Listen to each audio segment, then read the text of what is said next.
मुंबई पोलिसांकडून संपर्क साधण्यात आला आणि दिशा सालियान आणि सुशांत सिंगच्या मर्डर केसच्या दृष्टिकोनातून स्टेटमेंट देण्यासाठी आपल्याला यायला लागेल या दृष्टिकोनातून माझी चर्चा झाली। मी त्यांना बोललो की मला अधिकृत समन तुम्ही पाठवा आणि मीही तयार आहे, कारण का मी पहिल्या दिवसापासून बोलतोय की दिशा सालियान आणि सुशांत सिंग राजपूतचा मर्डर झालेला आहे, खून झालेला आहे।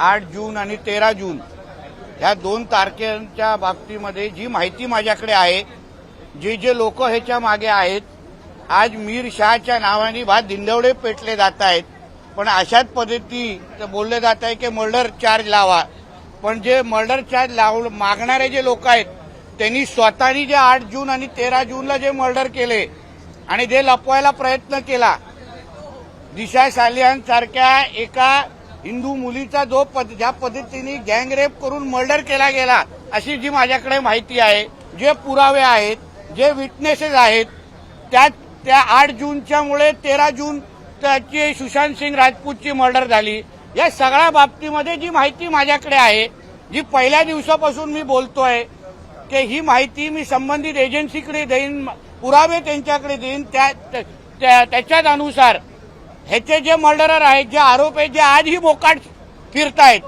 आजही विधानसभेच्या परिसरामध्ये फिरतात, आजही लोकांवर आरोप करतात, पण तेव्हा महाविकास आघाडीचं सरकार असताना तेव्हा ह्या सगळ्या बाबतीमध्ये ज्या पद्धतीने कव्हर अप केला गेला, ज्या पद्धतीने आयोग 2दा चेंज करण्यात आले, मुंबई पोलीस कमिशनरवर तेव्हाच्या मुंबई कमिशनरवर प्रेशर होता, तेव्हाच्या डीसीपीवर जो प्रेशर होता, सीसीटीव्ही फुटेज ज्या पद्धतीने डिलीट करण्यात आले, 8 जूनचे मस्टरचे व्हिजिटर बुकचे दोन्ही पानं पाडण्यात आले, मोबाईल टॉवर लोकेशन 8 जूनचं आणि 13 जूनचं आदित्य ठाकरेचं काय आहे हे मी पहिल्या दिवसापासून बोलतोय, तुम्ही तपासा।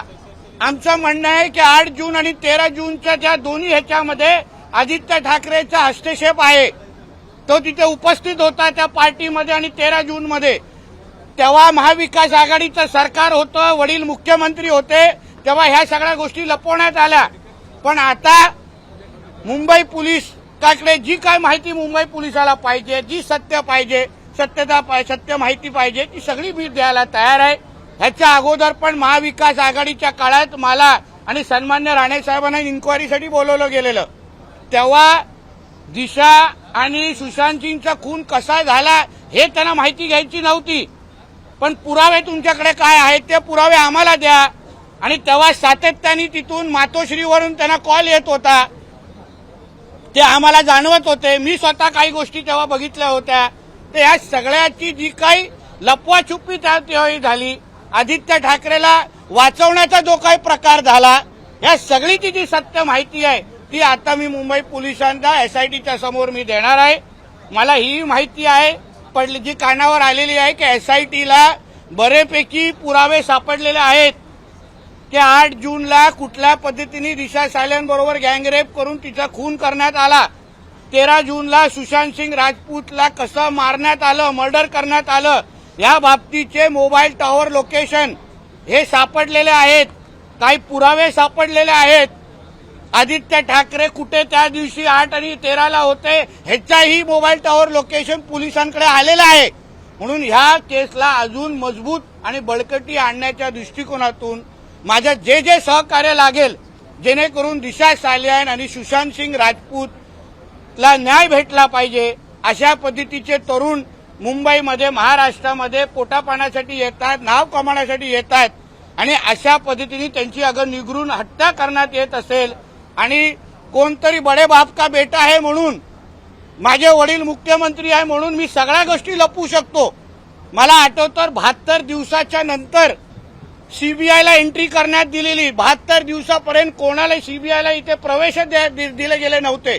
तुम्हालाही आठवत होते सीबीआयचे अधिकारी जेव्हा मुंबईत आले होते तेव्हा त्याने कोविडच्या कारणामध्ये आतमध्ये दामलं गेलं, ते ह्या सगळ्या गोष्टी कोणाला वाचवण्यासाठी होत्या, तर आदित्य ठाकरेला वाचवण्यासाठी होत्या। ते आता सगळी सत्य तर बाहेर सांगणार। पहिला मराठी संपू मग हिंदी। आज तुम्हाला संपर्क झालेला आहे, मला हातात एकदा समन्स आल्यानंतर विधिमंडळाचं अधिवेशन पण सुरू आहे. माझी उद्याच जाण्याची तयारी आहे. मी पोलिसांची त्या संदर्भात संपर्क साधीन आणि मग मी त्यांच्याकडे स्टेटमेंटसाठी मी त्यांच्याबरोबर बसेन. पहिल्या दिवसापासून मी बोलतोय की अगर आदित्य ठाकरेचं ह्याच्यामध्ये काही नाही, त्याचं नाव नाही, त्याचा हस्तक्षेप नव्हता, त्यांनी त्याच्यामध्ये तो 8 आणि 13 जूनमध्ये तिथे उपस्थित नव्हता, तर त्यांनी सत्यता सांगावी ना महाराष्ट्राला आणि देशाला. लपवता कशाला आहे, पळता कशाला आहे? सांगा नितेश राणे खोटं बोलतोय, सांगा हे संबंधित बाकीचे विटनेस खोटं बोलतोय. आम्हाला खोटं पाडा ना तुम्ही.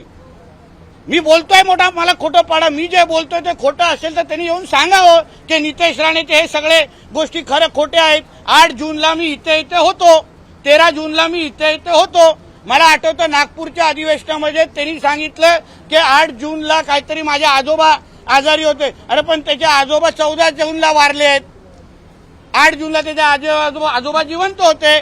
म्हणून माझ्या प्रश्नात आमचे जे काही प्रश्न आहेत, जे पुरावे आहेत, मग सीसीटीव्ही का डिलीट करण्यात आलं, व्हिजिटरची पानं का गायब केली गेली, वॉचमॅनला का गायब केलं, रोहन रायला का गायब केलं, मोबाईल टॉवर लोकेशन तुमचं काय होतं हे तुम्ही जाहीर का नाही करत. या सगळ्या गोष्टीची सत्यता आम्ही जे बोलतोय ते त्यांनी येऊन जनतेसमोर मांडावं ना. आम्हाला खोटं ठरवा ना, आम्ही कुठं नाही बोलतोय. पण तुम्ही अगर कुठलाही मर्डर पचवायला प्रयत्न करत असाल तर आता सरकार हे महायुतीचं आहे ना. आम्ही त्या पुण्याच्या अगरवालला सोडलेला आहे ना, आम्ही मिहीर शहाला सोडणार आहे ना, आम्ही आदित्य ठाकरेला सोडणार आहे. हे तुम्हाला सांगतो.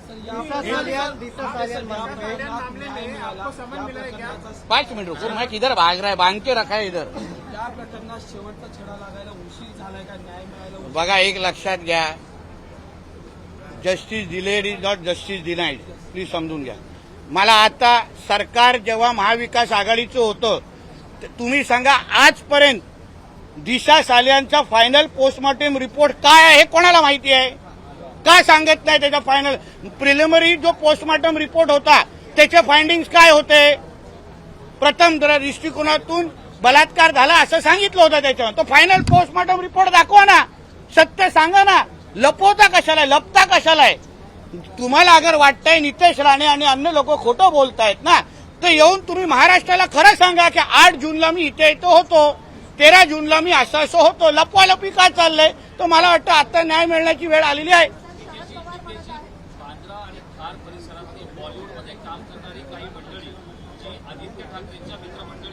नाईट लाईफ गँग, नाईट लाईफ गँग होती. आता होणार ना, कारण मी नावं घेणार. रिझवी कॉलेजच्या बाजूला, बँड्राच्या रिझवी कॉलेज काटर रोडच्या बाजूला कोणाचा बंगला आहे जिथे हे लोक संध्याकाळी 7:30च्या नंतर जमतात? 13 जूनला जे सुशांत सिंगच्या घरी जाण्याच्या अगोदर 13 जूनला कोणाचा वाढदिवस आहे? 13 जूनला कोणाची वाढदिवसाची पार्टी ज्याची मी उल्लेख केला नाही, अनिल परबनी त्याच्याबद्दल ट्विट केलेला आहे 13 जूनच्या रात्रीच्या पार्टीबद्दल. जेव्हा कोरोना सुरू होतो, पार्ट्या परवानग्या नव्हत्या, कुठल्याही अशा पार्ट्यांवर कारवाई व्हायची. मग 13 जूनच्या पार्टी कोणाच्या घरात झाली आणि पार्टीतून उठून मग सुशांत सिंगच्या घरी कोण गेलं? ते हे सगळे जे कोण त्याच्याबरोबरचे भागीदार आहेत, जे जे त्या कॉन्स्पिरसीचे भाग आहेत, ते सगळ्यांची नावं मी घेणार. त्यांचे सीडीआर रिपोर्ट तपासा, त्यांचं मोबाईल टॉवर लोकेशन तपासा, जे खरं आहे त्याच्यावर कारवाई करा. माझं एवढंच म्हणणं आहे. संपलं मराठी. एसआयटी बद्दल काय आप बता दीजिए, आपको समन दिशा सालियान मामले में आपको समन किया गया है, आप कब जाएंगे और इस मामले? देखिए, दिशा सालियान और सुशांत सिंह के मर्डर केस के बारे में मुझे अभी मुंबई पुलिस ने संपर्क किया है. मुझे कहा गया है कि आपको समन्स भेज रहे हैं, आप स्टेटमेंट के लिए आइए. मैंने पहले दिन से मैं बता रहा हूं कि मुझे ये मामले में जो मेरे पास इन्फॉर्मेशन है वो मैं सही एजेंसी को दूंगा. महाविकास आघाड़ी के वक्त भी मुझे इन्वेस्टिगेशन के लिए बुलाया था, मगर सारे प्रूफ खत्म करने के लिए वो इन्वेस्टिगेशन था. मुझे और राणेश जी को, नारायण राणे जी को तभी बुलाया गया था, मगर उनका तभी केस सॉल्व करने में इंटरेस्ट नहीं था, मगर प्रूफ मिटाने में इंटरेस्ट था. अभी सरकार बदल गई है, महायुति की सरकार है, केंद्र में भी हमारी सरकार है. अभी एसआईटी के सामने मेरे पास जो प्रूफ है, जो इन्फॉर्मेशन है, जो कुछ भी 8 जून और 13 जून को हुआ, जो मुझे मालूमात है, जो अभी तक मैं बता रहा हूं बार बार कि दिशा सालियान और सुशांत सिंह का मर्डर हुआ है, आदित्य ठाकरे वहां थे, उनका भी उसके अंदर हाथ हो सकता है। तो ये सब चीज का इन्वेस्टिगेशन पुलिस करे। मेरे पास जितनी इन्फॉर्मेशन है जिसके वजह से ये इन्वेस्टिगेशन को मदद होगी, मैं सारा इन्फॉर्मेशन पुलिस को देने वाला हूं, सब नाम देने वाला हूं। मैं ऐसा इच्छा रखता हूं कि police mobile tower location check करे।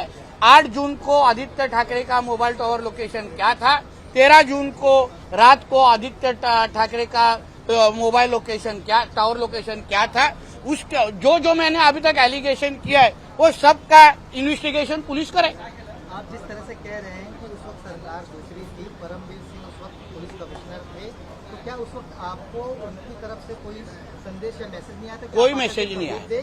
तो ये मौका अभी आपको मिला है। सबूत मिटाने की कोशिश की। आपको भी याद होएगा 72 डेज के बाद सीबीआई को एंट्री दी गई। उस वक्त के आयो 2 बार चेंज किए गए इन्वेस्टिगेशन ऑफिसर मालवनी के जो केस के, उसके साथ दिशा सालियान का जो फाइनल पोस्टमार्टम रिपोर्ट, उसका फाइंडिंग्स अभी तक बाहर निकाला गया नहीं है। मोबाइल टावर लोकेशन वो रात का क्या क्या था अभी तक बताया गया नहीं है। उस रात का सीसीटीवी फुटेज क्या है अभी तक किसी ने बताया नहीं है। तो अगर ये क्लियर केस ऑफ सुसाइड अगर है, अगर ये लोग बोल रहे क्लियर केस ऑफ सुसाइड है ना, तो फिर ये सब छुपाने की क्या जरूरत है? सीसीटीवी बता दीजिए, मोबाइल टावर लोकेशन बता दीजिए, फाइनल पोस्टमार्टम रिपोर्ट बता दीजिए कि इसमें ऐसा नहीं है। क्योंकि प्रिलिमिनरी पोस्टमार्टम रिपोर्ट के अंदर जो फाइंडिंग्स आए थे उसके अंदर सुसाइड नहीं था, केस ऑफ रेप था। तो उस बारे में आगे का जो मेरे पास इन्फॉर्मेशन है वो सारा मैं पुलिस को देने वाला हूँ। जिस तरह से आप कह रहे हैं कि आपके पास जो सबूत है, लेकिन दिशा सालियान के परिवार से भी आपने मुलाकात की थी या उनसे कुछ बातें हुई थी? देखिए, मेरे जो इन्फॉर्मेशन है, जो उनके दोस्तों के माध्यम से मिली, दिशा सालियान ये अपने माँ पिताजी के साथ नहीं रहती थी। माँ पिताजी उनके वडाला में रहते थे, वो रोहन राय के साथ मलाड मालवनी में रहते थे और उनकी शादी दिसंबर में होने वाली थी। तो इसलिए उनके पेरेंट्स के पास कितना इन्फॉर्मेशन है वो मुझे नहीं मालूम, मगर जो उधर आई विटनेस है, जो उधर मौजूद थे, जिन्होंने ये सारे इंसिडेंसेस देखा है, उन्होंने जो हम लोग को बताया, जो प्रूफ दिया है, वो सारी चीज हम लोग उनसे बात करेंगे। इसी से जुड़ा मैं ये कह रहा हूँ कि क्या अब परिवार से आप मिलने की कोशिश करें, क्योंकि कई चीजें जो है तो ये मेरा काम नहीं है ना। मेरा काम है पुलिस को मदद करना, इन्वेस्टिगेशन को मदद करना। ये परिवार को, वो परिवार को मिला, परिवार को जो कहना है ना, उन्होंने एसआईटी के सामने बोल दिया है। उन्होंने ही ये कहा है कि ये सुसाइड नहीं लगता है। मुझे ये भी मालूम पड़ा है कि एसआईटी के पास ऐसे नए प्रूफ आ गए हैं जहां सीधा सीधा बताया जा रहा है कि this is a case of murder.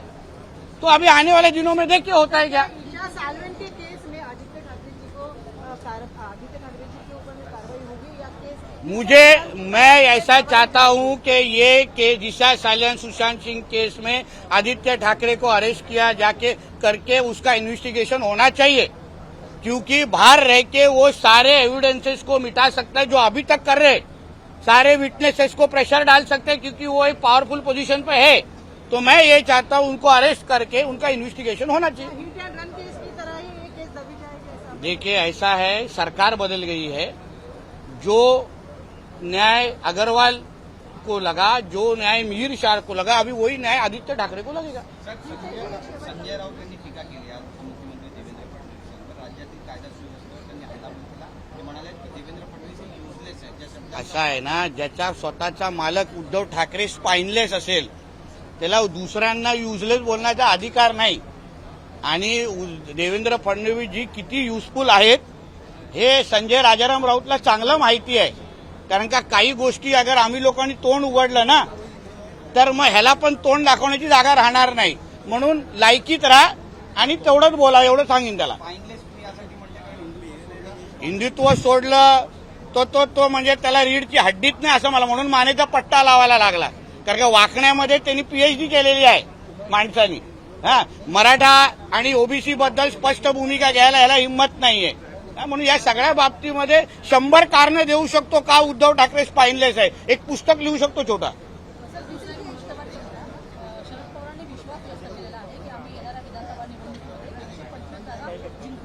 ठीक आहे, आता बघा ते विरोधी पक्षाचे लोक आहेत, त्यांनी अगर असं बोललं नाही तर ते निवडणूक लढू शकणार नाही.